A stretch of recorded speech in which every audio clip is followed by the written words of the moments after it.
എന്നോട് രണ്ടുപേരും കൂടി കള്ളത്തരം കാണിച്ച്. മോളെ, നീ 23 വയസ്സുള്ളൊരു സ്ത്രീയാ. ഞാനിവിടെ വന്ന് അയാളെ കാണുന്നത് വരെ അരിയനെ എന്ന് നീ ഈ ലോകത്തുണ്ടെന്ന് പോലും അയാൾക്കറിയത്തില്ല. നിന്നെ ഒരിക്കലും കണ്ടിട്ടില്ല അയാൾ. എന്നെപ്പോലും അറിയത്തില്ല സ്റ്റാൻലിക്ക്. അങ്ങനെയുള്ള സ്റ്റാൻലി ജോസഫ് എങ്ങനെ വിശ്വസിക്കും അയാൾക്ക് 23 വയസ്സുള്ള മകളുണ്ടെന്ന്?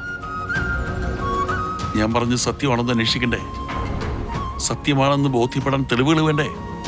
സത്യമാണെന്ന് തെളിഞ്ഞാലും നിന്റെ മകളായിട്ട് അംഗീകരിക്കാനും സ്വീകരിക്കാനുള്ള സാഹചര്യവും മനസ്സും വേണ്ടേ? ഒരച്ഛനെ മകളെ അംഗീകരിക്കാൻ എന്തൊക്കെ പരീക്ഷണങ്ങൾ നടത്തണം? ഇത് സിനിമയല്ല മോളെ. ഒരു മകളുണ്ടെന്ന് അറിഞ്ഞാൽ ഉടനെ എന്റെ മോളെ എന്ന് വിളിച്ച് കെട്ടിപ്പിടിക്കാൻ. അയാൾക്ക് എന്തെല്ലാം നോക്കണം? ഭാര്യ, മക്കൾ, ബന്ധുക്കൾ, സുഹൃത്തുക്കൾ, സോഷ്യൽ സ്റ്റാറ്റസ്, മുന്നോട്ടുള്ള വെല്ലുവിളികൾ.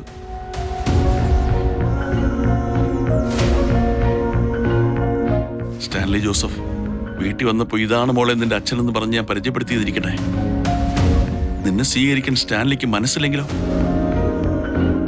നിന്റെ മനസ്സ് വേദനിക്കില്ലേ? എനിക്കും അത് വിഷമാവും. സ്വീകരിക്കാൻ തയ്യാറാണെന്ന് അച്ഛനോട് പറഞ്ഞില്ലായിരുന്നോ? ഇന്നലെയാണ് പറഞ്ഞത്. ഇന്നിപ്പോ നമ്മൾ ഇങ്ങോട്ട് വന്നില്ലേ? കാണാൻ പോകുന്ന പൂരം പറഞ്ഞറിയിക്കരുതെന്നല്ലേ പ്രമാണം? ഇവിടെ ആരൊക്കെ ഉണ്ടെന്ന് പോലും എനിക്ക് അറിയില്ലല്ലോ. സ്റ്റാൻലിക്ക് ഭാര്യയും മക്കളും ഉണ്ടെന്നാണ് എന്റെ അറിവ്. ആരാത്? എത്ര കുട്ടികളുണ്ട്? അതൊന്നും എനിക്കറിയത്തില്ല. അറിയാൻ എനിക്ക് താല്പര്യമില്ല. അതൊക്കെ അറിയണമെങ്കിൽ നീ ചോദിച്ച് മനസ്സിലായിക്കോണം. ആരോട്? നിന്റെ അപ്പനോട്. നീ കണ്ടില്ലേ അയാളെ? കണ്ടു. എനിക്ക് എന്തോ പോലെ തോന്നുന്നു. മോളെ, അയാള് നിന്റെ അച്ഛനാണെന്ന് മനസ്സിലായി. എനിക്ക് അയാളുടെ ഒരു കാര്യത്തിൽ താല്പര്യമില്ല. വ്യക്തിപരമായിട്ട് എനിക്ക് അയാളെ ഇഷ്ടമല്ല. ഞാൻ ശത്രുവായിട്ട് കാണേണ്ട ആളാണ് സ്റ്റാൻലി. നിന്നെ ഓർത്ത് മാത്രമാ ഞാനിവിടെ വരെ എത്തിയത്.